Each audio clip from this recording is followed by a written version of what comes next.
partir do versículo 24 do capítulo 1, se você quiser acompanhar na sua Bíblia, de papel, celular, se quiser a projeção também já está aí. Nós estamos utilizando a nova versão transformadora para os textos que são exibidos aqui e eventualmente utilizando uma ou outra versão como versão de apoio, ok? Diz assim a palavra do Senhor: alegro-me quando sofro por vocês em meu corpo, lembrando que é Paulo falando aqui, o apóstolo Paulo, pois participo dos sofrimentos de Cristo que continuam em favor de seu corpo, a igreja. Deus me deu a responsabilidade de servir seu povo, anunciando-lhe sua mensagem completa. Essa mensagem foi mantida em segredo por séculos e gerações, mas agora foi revelada ao seu povo santo, pois Deus queria que eles soubessem que as riquezas gloriosas desse segredo também são para vocês, os gentios. E o segredo é este: Cristo está em vocês, o que lhes dá a confiante esperança de participar de sua glória.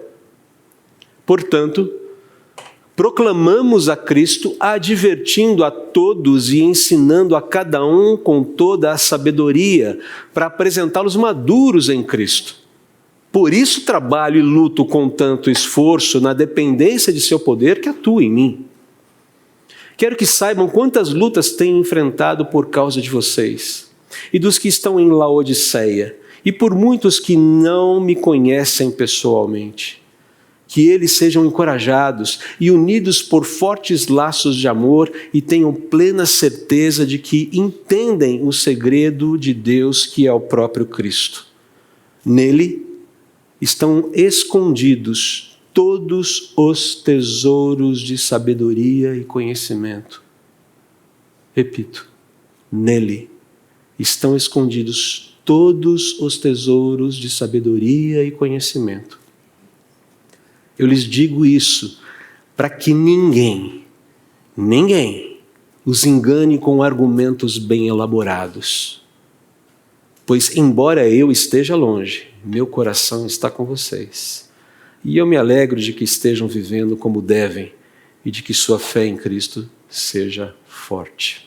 No domingo passado, nós fomos relembrados do poder sem limites do Senhor Jesus. É aquela coisa que a gente sabe, mas que a gente precisa relembrar com uma certa... O óbvio que tem que ser dito. A gente vive numa época em que o óbvio tem que ser dito reiteradas vezes. Não porque a gente não sabe, mas porque simplesmente a gente se esquece às vezes. E o efeito dessas informações, o efeito dessa verdade, precisa bater na nossa mente, no nosso coração, até tirar os calos e tornar o coração e a mente sensíveis de novo à beleza dessa verdade. Então Paulo falou, eu vou só mencionar aqui, eu não vou pregar de novo no texto da semana passada. O Filho é a imagem do Deus invisível e é supremo sobre toda a criação, pois por meio dele todas as coisas foram criadas, tanto nos céus como na terra, tudo foi criado por meio dele, para ele. Ele existia antes de todas as coisas e mantém tudo em harmonia. Ele é o cabeça do corpo, a igreja, e supremo sobre os que ressuscitam dos mortos. E foi do agrado do Pai que toda a plenitude habitasse no Filho. Por meio dele, e o Pai reconciliou consigo todas as coisas. Por meio do sangue de Jesus, do Filho na cruz, o Pai fez as pazes com todas as coisas, tanto nos céus como na terra. Uma síntese, um resuminho desse texto maravilhoso de Colossenses capítulo 1, versículos 15 e 20, entrando ali no versículo 23, que foi o texto da mensagem passada. Então o que a gente viu é, dado Jesus ser quem é, esse Senhor de poder sem limites, com poder supremo sobre toda a criação e a nova criação. Dado Jesus ter feito o que ele fez, revelado-se como Deus e humano perfeito a essa humanidade caída, visando o quê? Resgate, perdão, reconciliação com o Pai, paz, um futuro escatológico onde nós podemos viver eternamente em paz com Deus. Dado tudo isso, nós desfrutamos já hoje de uma paz irrevogável com Deus. Essa paz é declarada, essa paz é decretada. A questão é se ela é desfrutada. Mas ela está à disposição. Se ela está sendo ou não desfrutada é uma outra questão. A gente vai inclusive falar um pouquinho sobre isso hoje. Mas ela é ofertada, ela está aqui à disposição. Aqui, está aqui. Está na dispensa. Use, usufrua dela. Trata-se de uma obra completa, a obra de Jesus é completa, sem necessidade de qualquer adereço ritualístico, místico, religioso, para que você tenha segurança eterna. A obra de Jesus é completa, Jesus é suficiente. Essa é a questão aqui. Mas talvez você se lembre que Paulo finaliza o trecho da semana passada fazendo um alerta para que os seguidores de Jesus cuidem da manutenção da sua fé. O andar com Jesus, a segurança, esse desfrute da paz, não é uma coisa que acontece por osmose. Ela existe, Deus oferece, está à nossa disposição, mas o desfrute dessa paz diz muito respeito à forma como a gente mantém os cuidados que nós temos com a fé que nós temos. No versículo 23 ele falou assim, olha, é preciso, porém, que vocês continuem a crer nessa verdade e nela permaneçam firmes. Não se afastem da esperança que receberam quando ouviram o Evangelho, as boas novas, que foram anunciadas em todo o mundo e que eu, Paulo, fui designado servo para proclamar. A fé cristã, queridos, precisa ser alimentada constantemente com a verdade revelada por Deus. Para que a gente possa discernir os propósitos de Deus, onde estamos em relação a esses propósitos e nos ajustarmos sempre que necessário. A minha bússola precisa de calibragem. A minha bússola ético-moral, religiosa, precisa de calibragem constante. Por quê? Porque ela tende ao erro. A minha bússola não funciona autonomamente, ela precisa de calibragens constantes. A fé cristã precisa ser constantemente alimentada. E a fé, sendo abastecida constantemente pela verdade, ela vai produzir esperança. É essa a ideia aqui. E a esperança nos encaminhamentos desse Deus que se revela em Cristo. Apesar de tudo que a gente está vivendo no momento. Perceba, a gente fala de esperança a despeito das circunstâncias. A gente canta sobre isso, não canta? As músicas que nós cantamos hoje, de alguma forma, elas nos apontam para essa questão, para esse fato, para essa realidade de que podemos ter esperança, podemos estar seguros, podemos viver uma vida pacífica com Deus a despeito de. A gente sabe que esse mundo tem essa dificuldade, essa fealdade, como eu disse na semana passada, do mundo tem hora para acabar. Mas até que acabe, a gente vai ter que lidar com ela. E como a gente lida com ela, se não tendo o lastro divino para poder resolver essas questões? Vamos ter que lidar com desemprego, vamos ter que lidar com saúde, vamos ter que lidar com questões dentro de casa, discussões, tensões familiares, vamos ter que lidar com problemas na vida profissional, vamos ter que lidar com o dinheiro curto, com o supermercado que deixa você cada vez mais apavorado. A gente vai ter que lidar com tudo isso. A despensa eterna, ela está lá tranquila, você não vai ter problema de cartão de crédito, de fatura de cartão de crédito na eternidade, fique tranquilo. Mas até lá você vai ter que administrar a vida, apresenta desafios. Pessoas que vão nos deixando, aquela vacuidade, aquele senso de que a família vai diminuindo. Não sei se eu compartilhei com vocês já isso, mas essa é uma sensação que eu tenho vivido. Na minha própria, com 54 anos, eu vou fazer 55. Meu pai do céu, esses dias eu parei e falei, cara, como assim? 55 anos? Onde foi que eu virei esquina? Onde foi que o bonde virou? E aí você fala, não, André, você viveu isso mesmo, não é pegadinha de ninguém. A vida é que está mudando, os desafios passam a ser novos, e a esperança permanece intacta, apesar disso. Pode ficar intacta, apesar disso. Na verdade, ela pode crescer, na verdade, ela pode nos sustentar a despeito de tudo isso. Queridos, a esperança em Deus, ela murcha quando a verdade sobre Deus é obscurecida, abalando a nossa confiança na sua soberania e na sua providência. Nossa fé precisa de manutenção constante. Note, uma fé que não é nutrida com o ensino verdadeiro, com as Escrituras, sempre vai ficar suscetível a falsidades sobre isso aqui, a heresias, e isso acaba expondo o seguidor de Jesus a inseguranças e consequentemente, a desesperança, que no final das contas são desnecessárias, não precisam acontecer de fato. Muita gente passa por insegurança e desesperança. Muita gente que segue Jesus vive insegurança e desesperança por conta de uma fragilidade no aprendizado da verdade. E acaba vivendo uma vida miserável, muitas vezes, no presente em função disso. Vou chegar no ponto aqui, e você vai entender. Vou ter que dar alguns exemplos, porque senão você vai ficar meio, me ajude a localizar o que você quer dizer com isso aqui. Eu sou um seguidor de Jesus há muito tempo. E também sou pastor. E nesse tempo todo, eu tenho colecionado vários testemunhos aí sobre os males que muitos ensinos falsos e muitos conceitos errados causam ao povo de Deus. Vou citar alguns aqui. Tenho que citar, desculpa. Vou gastar tempo com isso. Só para você entender. E eventualmente você pode estar sendo vitimado por esse conceito errado. E eu quero conclamar você, quero te convidar a ajustar a sua perspectiva àquilo que a palavra de Deus fala. E não se deixar levar por esses erros e conceitos equivocados. Então permitam-me aqui dar alguns exemplos. Teologia da prosperidade, a teologia da confissão positiva, por exemplo. Que nunca saiu de moda. Ela dá um tempinho, mas ela está sempre aí. É aquela ideia do poder do decreto. As suas palavras têm poder. Você fala em nome de Jesus e executa. Eu estou decretando aqui em nome de Jesus que... E Deus tem que fazer, Deus fica refém da sua palavra. A ideia é de dizer a coisa e agir como se ela já estivesse acontecido. Esse conceito de amarrar as coisas entre terra e céus, capturando um texto que nada tem a ver com isso, que não diz nada a respeito disso, que é Mateus capítulo 18, que fala inclusive de tratamento de problemas de relacionamento e como lidar com o irmão impenitente dentro da igreja. Está falando de ligar ou desligar a gente do corpo místico de Cristo para a disciplina de Deus. E a pessoa usa isso aí para eu estou decretando, eu estou amarrando na terra, estou amarrando no céu, estou amarrando em todo lugar. O fato é que isso está na mística gospel aí. E as pessoas agem com essa ideia de sequestrar Deus pelo poder do seu decreto. Você quer ver onde isso ocorre com uma certa frequência?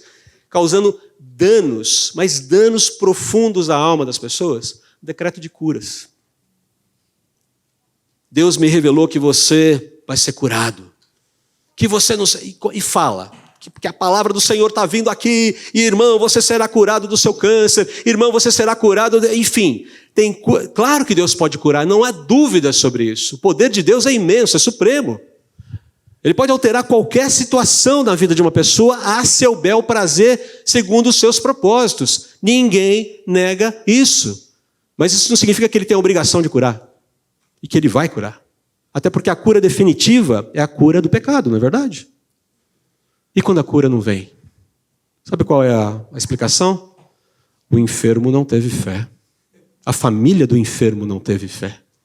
E você massacra as pessoas com isso. O belezinha que foi lá e falou em nome de Deus, sem ter autoridade para fazê-lo, não é o problema. O problema é quem não teve fé. É cruel, é mau, é má teologia, é heresia, é ensino ruim. E a gente tem que fugir disso. E quando você ouvir alguém fazendo esse tipo de coisa, pode chamar atenção, sim. Chame com o máximo de amor que você puder, mas chame atenção, porque isso é uma atitude má, que desonra a Deus e que massacra o próximo. Deus não age pelo decreto humano. E se tiver algum decreto humano que ele vai cumprir, é porque ele determinou que esse decreto tenha que ser proferido. Que tem que ser proferido. Quer ver um outro ponto? Vira e mexe, isso está chegando de novo. Na verdade, nunca saiu de moda também. Maldição hereditária. Maldição hereditária. Aquela ideia, aquela cadeia de maldição geracional, seja pelo decreto de um, seja pelo pecado, que precisa ser quebrado com rituais de libertação. Pare para olhar quantas igrejas promovem cultos de libertação. É isso aqui. Para quebrar a maldição hereditária. Ezequiel 18. Os pais não pagarão pelos pecados dos filhos, os filhos não pagarão pelos pecados dos pais. Ponto. Deus faz um tratado no capítulo 18 dizendo, escuta aqui, vamos parar com essa história, porque essa mania começou em Israel lá atrás como uma distorção daquilo que Deus mesmo havia falado na lei, sobre ele, sobre as suas disposições de longanimidade e mansidão. Ele falou, tem um ditado entre vocês que é a coisa mais horrorosa do mundo. Os pais comem as uvas e os dentes dos filhos é que ficam embotados, amarrados. Ele falou, a ideia era essa. Eu falei assim, os filhos pagarão pelos pecados dos pais. Os filhos serão amaldiçoados por conta do mau comportamento dos pais. Eu falei, para. E isso está aqui. É uma forma de tentar controlar, de tentar manipular, oprimindo as pessoas. É vender facilidades criando dificuldades. Deus mesmo dá uma bronca enorme isso em Ezequiel capítulo 18. Basta ler lá. Aqui essa parte, que assim, tirando o trágico, acaba sendo até cômico. Os misticismos gospel. A exigência, a prática de ritos, de liturgias como prova de espiritualidade superior, por exemplo. Práticas judaizantes que têm entrado na igreja. Códigos de vestimenta, códigos musicais. Tem código para tudo, menos código bíblico muitas vezes. É uma coisa maluca. O que dizer do animismo gospel? Você sabia que existe animismo gospel. O que é o animismo? É você atribuir poder a objetos. Achar que os objetos têm algum tipo de poder, algum tipo de influência. Então, é atribuir algum tipo de poder a objetos ditos santificados, ditos abençoados. Então, é a toalhinha do poder, a toalhinha do suor do pseudo-apóstolo, é a água represada, a água engarrafada do Rio Jordão, é o azeite que veio das colinas lá de Israel. Enfim, essa ideia de você pegar essas coisas e atribuir a isso alguma espécie de poder miraculoso. É claro que a gente não vai ficar brigando, queridos, por muita coisa. A minha avó foi uma crente tremenda, uma mulher de Deus, de oração, uma mulher que vivia de joelhos diante do Senhor. Mas não tinha jeito. Todo dia ela deixava um copo de água em cima do rádio, esperando a oração do pastor do programa preferido dela, e depois ela tomava aquela água. Isso é animismo. Nunca briguei com a minha avó por conta do copo d'água. Mas eu procuro, vó, você sabe que quem tem poder realmente é o Senhor Jesus, né? Não, filho, eu sei. Eu sei, Dezinho. Mas não faz mal tomar uma aguinha santificada, né? Tá bom, vó, amo você, vó. Saudades dela. Vai ser um encontro legal lá no céu. Não para por aí. Ainda, dentro dessa coisa do misticismo gospel, a espetacularização e consequente banalização da realidade espiritual e do engajamento que se deve ter, sim, na batalha espiritual, através desses pseudo-exorcismos que você vê por aí, esses rituais de libertação que não tem nada de bíblicos. O xixi demarcatório do poder do leão da tribo de Judá. Já ouviu falar disso? Tem gente que demarca o território para Jesus fazendo xixi em nome de Jesus. Umas bizarrices, gente. Isso não é uma coisa tão absurda. É absurdo, desculpe. Isso não é uma coisa... É estranho para nós, mas acredite, esse negócio está recorrente aí fora. O mundo está... São exemplos, alguns exemplos.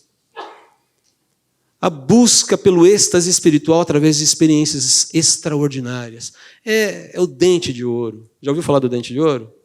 Se você não ouviu, depois venha perguntar para mim, venha conversar, eu te falo. A experiência do dente de ouro. Se você tem uma experiência no espírito, seu dente é transformado, as suas obturações são transformadas em ouro. Eu me pergunto, por que Deus já não restaura o dente de uma vez? Ridículo. Ridículo. Então é o dente de ouro, é o paletó do poder, o pastor que joga o paletó e todo mundo cai no espírito. Com a ajuda, é claro, de pelo menos 3 ou 4 presbíteros estranhos por trás da pessoa, ajoelhados esperando que ele seja empurrado e aí ele toma o tombo. O espírito precisa de uma ajudinha nessas horas, né? Parece. Unção do riso. Está no espírito? Você gargalha até acabar. E sem entrar em detalhes aqui, até unção do vômito tem. Ok? E paremos por aqui. Mas só para não continuar um pouquinho sobre esses conceitos errados. Desculpe esticar um pouco, mas a gente precisa dar nome aos bois. Quer ver onde a coisa... Você fala, nossa, mas isso é tudo muito distante da gente, André. Nossa igreja não é assim. São coisas mais distantes e até um pouco mais caricatas. Mas olha, quer ver onde a coisa começa a ficar um pouco mais próxima da gente, apertar o nosso calo de vez em quando? Não é teologia. Acaba até sendo teologia, acaba afetando a teologia, mas o sequestro do evangelho para aparelhamento ideológico. E não importa, hein? Aparelhamento ideológico é aparelhamento ideológico, seja de direita, seja de esquerda, seja de centro, centro-esquerda, centro-direita, seja lá o que for. Cansa. Cansa. Sequestrar a pessoa de Jesus, sequestrar o evangelho para aparelhamento ideológico. Não importa. É a pessoa que torna as escrituras refém do seu viés ideológico, e ai de quem discordar dele. Se você discorda, você é cancelado, você é lacrado, seja lá o que... Enfim, rola esse tipo de coisa. Queridos, quais lentes você utiliza para discernir a realidade? A ideologia do coração ou as escrituras? Se você quer ser um conservador, seja. Mas não regule as escrituras pelo seu conservadorismo. Você quer ser um militante de esquerda? Seja, mas não regule as escrituras pela sua militância. O que traz luz à verdade são as escrituras. E são as escrituras que dizem para você, olha, talvez esse ponto aqui, dentro da sua forma de ver a realidade, dentro da sua ideologia, até faça sentido, mas tem coisa que não faz não, hein? E você vai perceber que em nenhuma ideologia humana existe condições claras de dar resposta ao predicamento humano e encaminhamento adequado. Nenhuma dá conta. Nenhuma. É por isso que nós precisamos de um Redentor e é por isso que nós precisamos da presença do Rei vivo reinando nessa terra para fazer a coisa acontecer. Para mostrar como é que um governo de fato humano, divino humano, responde a todos os anseios humanos que nenhuma ideologia dá conta de tratar e de atender. Quer ver onde pega também essa questão? Os conceitos errados? E vou te dizer, isso já vem de longa data, tá? Já vem de longa data, mas como atualmente esse negócio ficou mais complicado um pouco aqui. O cristianismo solitário. Essa ideia de que você pode viver o cristianismo num ponto de neutralidade que vai, desculpe a redundância, neutralizar o desconforto com a solidão e também neutralizar o desconforto com os relacionamentos, porque afinal de contas os relacionamentos dão trabalho. Nós falávamos sobre isso ontem com o pessoal dos jovens profissionais, o grupo Fora da Caixa, no nosso encontro desse sábado. Perceba, quando a fé não é nutrida com o ensino verdadeiro, ela fica suscetível a qualquer proposta bizarra de espiritualidade. Simples assim.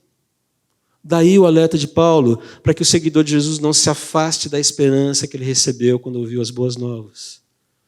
Que esse discípulo de Jesus se deixe nutrir constantemente com a verdade sobre Jesus, sobre a sua supremacia e a sua suficiência. De novo, fiz uma introdução longa, mas vamos em frente aqui. É nesse ponto que Paulo dá testemunho sobre o DNA do mensageiro do verdadeiro evangelho.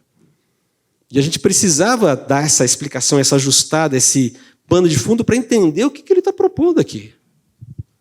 E embora Paulo trate aqui das suas disposições pessoais em relação a Deus, o Evangelho e a própria igreja, essa postura acaba se tornando um referencial para qualquer mensageiro verdadeiro do Evangelho de Jesus e para qualquer um que deseje aprender sobre esse verdadeiro Evangelho. A diferença entre o verdadeiro e o falso ensino fazem toda a diferença para um viver cristão saudável. Essa é a questão aqui. E eu usei aqui o termo DNA, de uma certa forma, como uma sigla de qualidades para tentar ajudar você a lembrar do que está em jogo aqui, de quais são as disposições de Paulo e como essas disposições elas se expressam dentro desse texto. Então o D aqui você pode associar a dedicação fiel. D de dedicação fiel. N de nutrição para a maturidade, ou uma nutrição zelosa para a maturidade. E o A como abnegação amorosa. Então, D, dedicação fiel. N, nutrição zelosa para a maturidade. E A, abnegação amorosa. Essas são as qualidades que nós vemos em Paulo e que se tornam referência para qualquer pessoa que quer ser, que é chamado para anunciar as verdades de Deus e para qualquer pessoa que está investigando as verdades de Deus. O que esse cara está falando? Qual é a dele? Qual é o DNA dele? Para ver se ele está falando alguma coisa que preste de fato. Se não, joga fora e vai embora. Simples. Teu compromisso é com o Senhor Jesus e com a igreja dele. E não com pregador A, pregador B. A gente vive numa época que tem sido assustadora ver essa tendência de tornar pregadores celebridades do mundo gospel. Posso falar uma coisa? Se você procura uma celebridade nessa igreja, você está na igreja errada. Ninguém é celebridade aqui, ninguém é famoso e ninguém vai ficar com a graça de Deus. Não vou fazer profetada agora, mas ninguém quer ser famoso aqui. Se você procura vozes famosas, essa não é a igreja para você. Por favor, fique à vontade para nos visitar, mas o seu caminho é outro. Essas são as qualidades básicas que a gente vê aqui, básicas, mas essenciais, né? E elas são expressadas de duas formas, basicamente. E aqui a gente vai para o texto, que é um texto bastante objetivo, e vamos gastar os últimos minutos fazendo essa avaliação do texto. A primeira é a promoção incansável da verdade. Você vê Paulo fazendo isso, olha, alegro-me quando sofro por vocês em meu corpo, pois participo dos sofrimentos de Cristo, que continuam em favor do seu corpo, a igreja. Paulo é um sofredor de Jesus, mensageiros fiéis de Jesus invariavelmente o são. E não porque eles gostem de sofrer. Queridos, verdadeiros mensageiros, verdadeiros homens comprometidos com Jesus não são masoquistas. Ninguém gosta de sofrer. Não é essa a questão aqui. Mas a ideia da alegria no sofrer é, assim como aprove a Deus que Cristo sofresse para trazer salvação, redenção, reconciliação, aprove também a Deus me usar como instrumento, é isso que Paulo está falando, e usar o meu sofrimento para que esse evangelho continuasse a ser anunciado, cumprindo os seus propósitos em mim e através de mim. E é interessante ver que Paulo ele tem essa ideia de Cristo, a verdade, o evangelho, a sua causa valem a minha vida e valem o meu sofrimento. Se tem alguém que vale a pena, é Jesus. Se preciso sofrer para poder estar identificado, se é preciso sofrer para estar identificado com Ele, ok. Se a identificação com Cristo, com a verdade do evangelho, com a causa do evangelho vai me causar desconforto, amém. Amém. Não é que eu vou passar por isso chupando pirulito e dizendo, que alegria, hein? Que gostosa essa dificuldade, essa tribulação. Mas nas tribulações eu vou buscar alimentar minha alma com a verdade. Sim, Deus tem feito a verdade, Deus tem produzido os seus frutos. Isso está acontecendo porque há um alinhamento com Ele. Não quer dizer que a vida vai ser só sofrimento, mas significa que ela vai ser marcada por, é isso que ele está falando aqui. É óbvio, é importante a gente lembrar que o sofrimento de Paulo aqui não é expiatório. Ele não está colocando assim, eu sofri tanto quanto Jesus. Não, o sofrimento de Jesus tem particularidades únicas. Mas o que ele está dizendo aqui é que existe uma similaridade. Paulo também foi desprezado, Paulo também foi abandonado, Paulo também sentiu a aversão das pessoas por ele, Paulo também sofreu violência física e, por fim, Paulo, como Jesus, foi executado. Humanamente falando, se você pega a história de Jesus e a história de Paulo, eles não seriam considerados cases de sucesso. É por isso que eu acho muito engraçado essa turma que gosta de fazer coaching falando de Jesus. Porque ninguém chega na morte e na ressurreição dele, né? É muito legal fazer coaching com Jesus. Até que você chega na morte dele. Ups, temos um problema, não temos? Claro que você tem. Porque você tem que redefinir o seu conceito de sucesso. E o conceito de sucesso de Deus é um conceito de sucesso vertical e não meramente horizontal e deteriorado pelo pecado. Agora perceba, por que todo esse sofrimento? Para que todo esse sofrimento? Em nome da verdade. E que verdade? A única que realmente importa. Existe um Deus, sem Ele estamos à deriva e somente Cristo tem poder para resolver esse naufrágio existencial. Essa é a síntese da verdade aqui.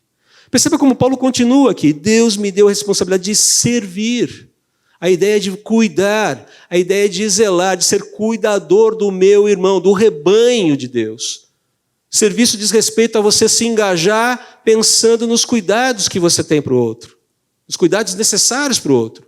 A ideia de pastoreio, especialmente na época de Jesus e no Antigo Testamento, o pastor chegava, ele colocava o seu rebanho dentro de um cercado protegido e ele se colocava como a porteira do cercado. Havia uma entrada que era aberta E ele se colocava entre o rebanho dentro do cercado e o mundo externo, com o cajado na mão. O primeiro lobo que aparecer, o que você faz? Você parte para cima. O papel do pastor era de ficar o tempo todo olhando para o rebanho e olhando para os perigos. Atento. Nutrir o rebanho, cuidar do rebanho, protegendo dos perigos. Essa é a ideia, que a gente falou bastante sobre isso em 2 Timóteo. Nós falamos sobre isso nas cartas pastorais recentemente também.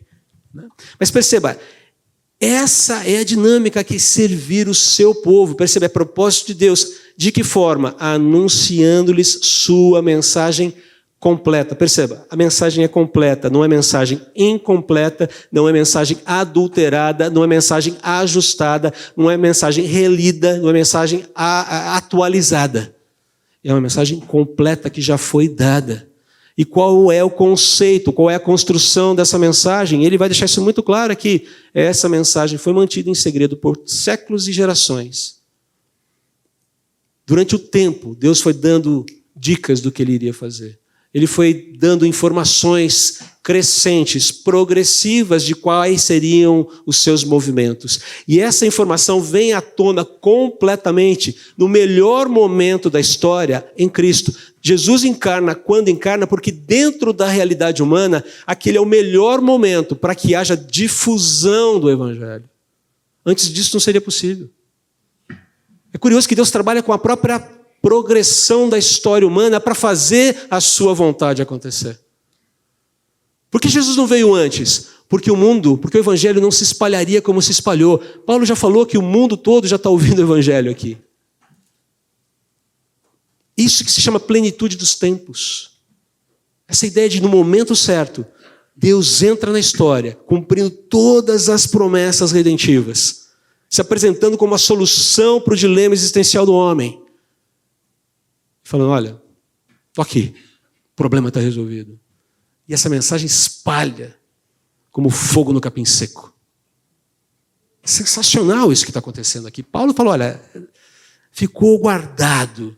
A gente sabia, havia indícios. Os judeus sabiam que havia o escolhido. Mas no momento certo vem essa informação e mais. Ela vem mostrando que não é só para um povo específico. É para toda a realidade humana. Ele fala, olha, por isso Deus queria que eles soubessem. O povo de Deus, o povo judeu, o povo da aliança original, que as riquezas gloriosas desse segredo, ou seja, Cristo, também são para vocês, os que não são judeus, os gentios.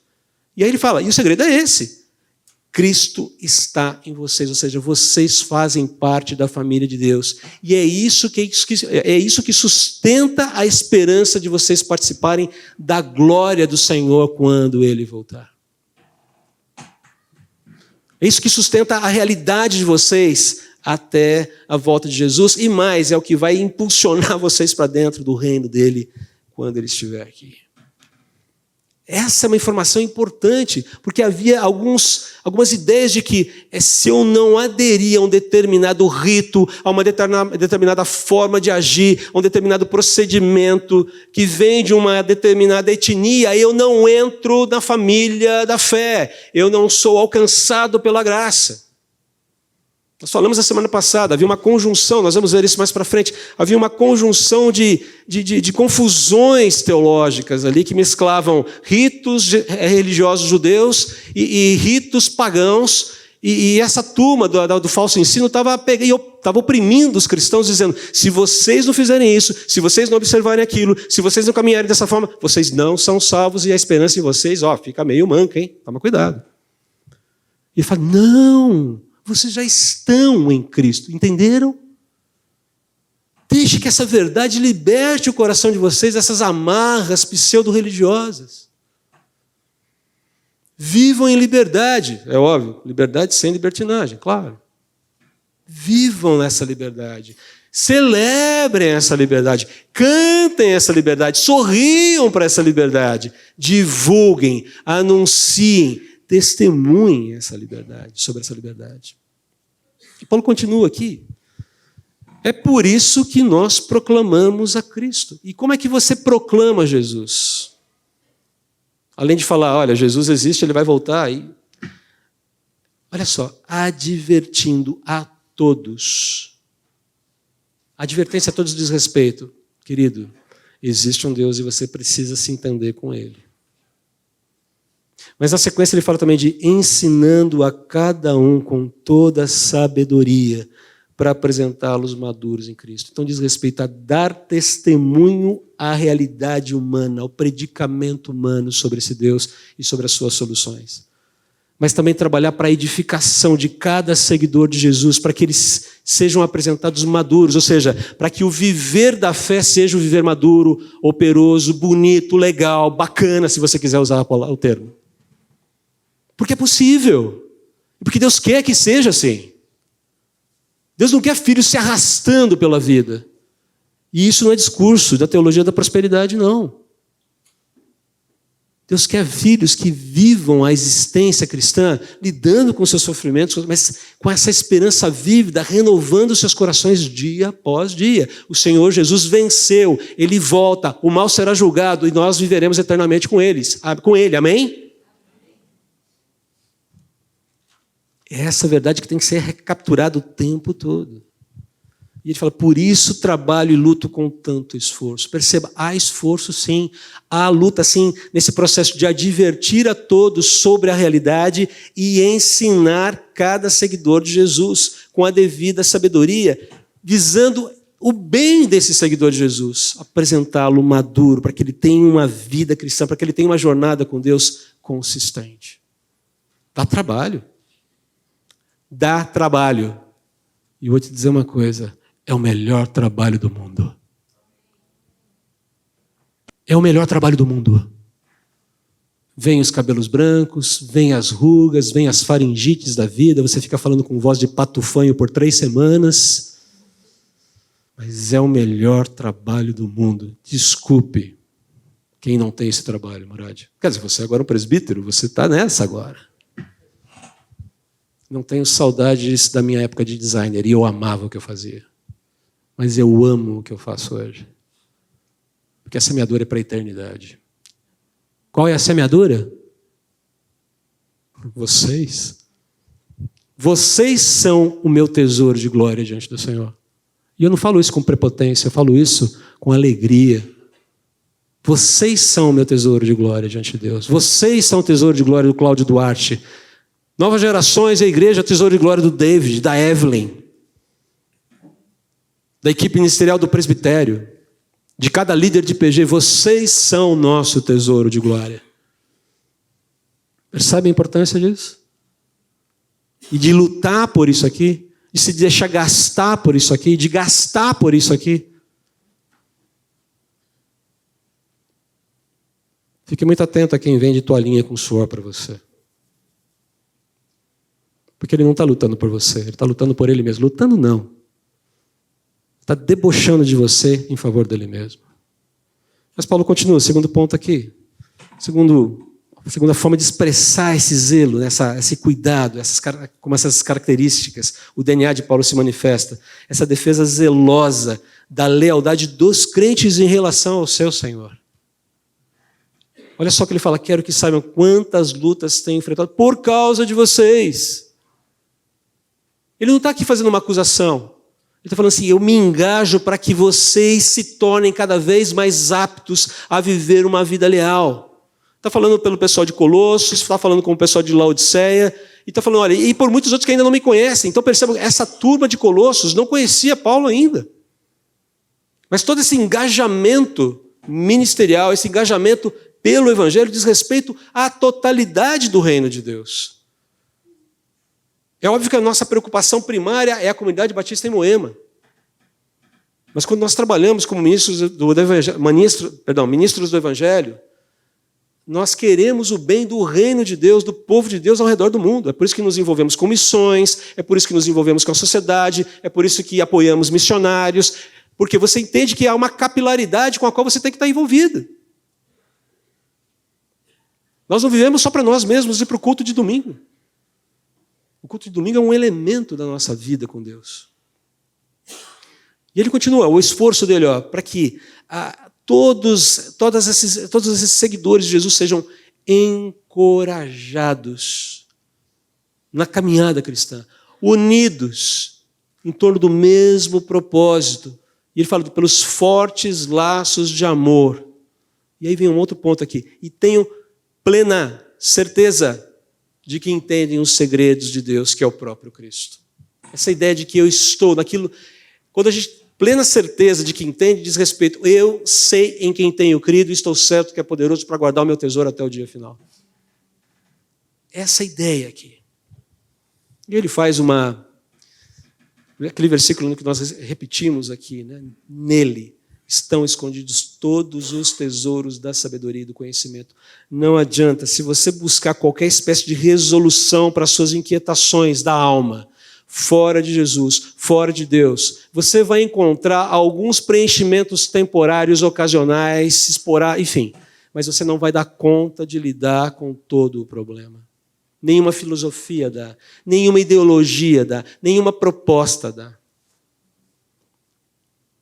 Nenhum conhecimento que não nos leve de joelhos diante do Senhor Jesus, de fato, vai produzir vida no seu final.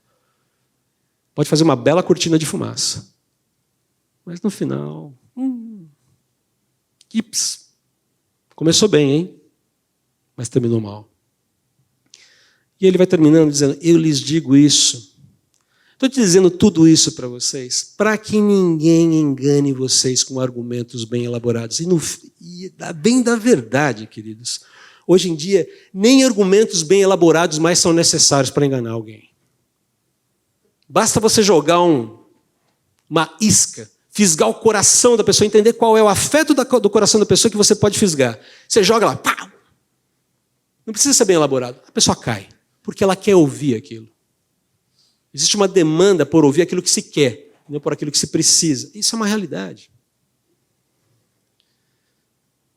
Mas ele fala, olha, não se deixem enganar por aquilo que tem jeito de sabedoria, jeito de conhecimento, jeito de luz, jeito de iluminação, jeito de Deus, jeito de Jesus, mas não tem nada a ver com eles. Não tem nada a ver com isso.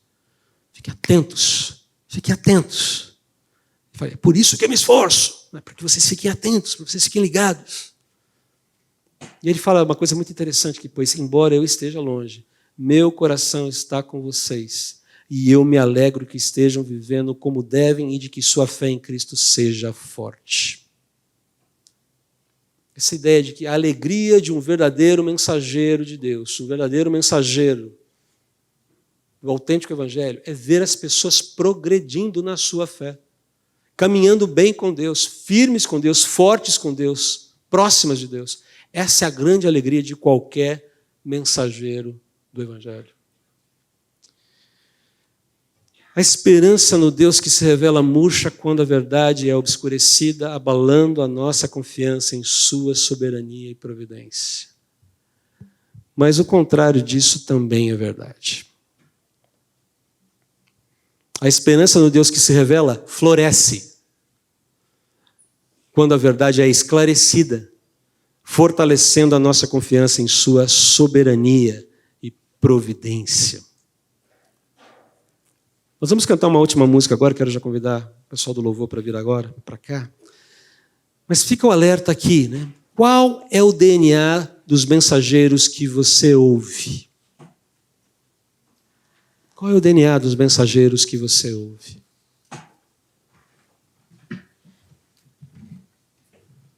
O que você busca no ensino em torno de Jesus? O que está, atrás do que você está correndo? Por que você busca o ensino de determinadas vozes? Isso é importante pensar. Por que você busca o conselho de determinadas vozes? Porque você busca a sua orientação. Não se permita ser enganado por nada que se apresente como voz de Deus, mas na verdade não o é. Em sua segunda carta a Timóteo, já finalizando, a carta Paulo escreve assim para ele, um texto que a gente já estudou aqui, não muito tempo atrás. Na presença de Deus e de Cristo Jesus, que há de julgar os vivos e os mortos por sua manifestação e seu reino, eu o exorto solenemente, Timóteo, como pastor que você é. pregue a palavra. Esteja preparado a tempo e fora de tempo. Repreenda, corrija, exorte com toda a paciência e doutrina. Paciência e doutrina. Pois virá o tempo em que as pessoas não suportarão a sã doutrina. Ao contrário, sentindo coceira nos ouvidos, juntarão mestres para si mesmos, segundo os seus próprios desejos. Eles se recusarão a dar ouvidos à verdade, voltando-se para os mitos, para a falsificação da verdade. Você, porém, seja moderado em tudo. Olha aqui. Suporte os sofrimentos. Faça a obra de um evangelista. Cumpra plenamente o seu ministério. Não tenho procuração para falar em nome de Cláudio Duarte e David, Evelyn, presbitério e equipe ministerial, mas eu creio que posso falar como pastor. O DNA dos mestres dessa igreja dizem respeito a tudo que você ouviu que nós devemos fazer aqui. Aquilo que Paulo se apresenta para a gente. Uma dedicação total a Deus, fiel a Ele. Uma nutrição bíblica, madura, que visa a maturidade dos crentes. E uma abnegação amorosa. Esse é o nosso DNA, o DNA que eu tenho pedido. Todos nós temos pedido. Que Ele produza em nós, para o bem da sua igreja. É com esse DNA que você pode contar. É por esse DNA que você deve pedir. E eu sugiro, é esse DNA que você deve procurar nas vozes que estão falando por aí. Que Deus possa nos abençoar e nos guardar. Vamos orar. Senhor, ajude-nos a continuar a boa obra que o Senhor começou em Cristo. Ajude-nos a continuar fiéis a Ti e a não negociarmos a integridade da palavra e a integridade das nossas próprias vidas. Por amor ao Senhor, para a honra e glória do Teu santo nome. Em nome de Jesus. Amém.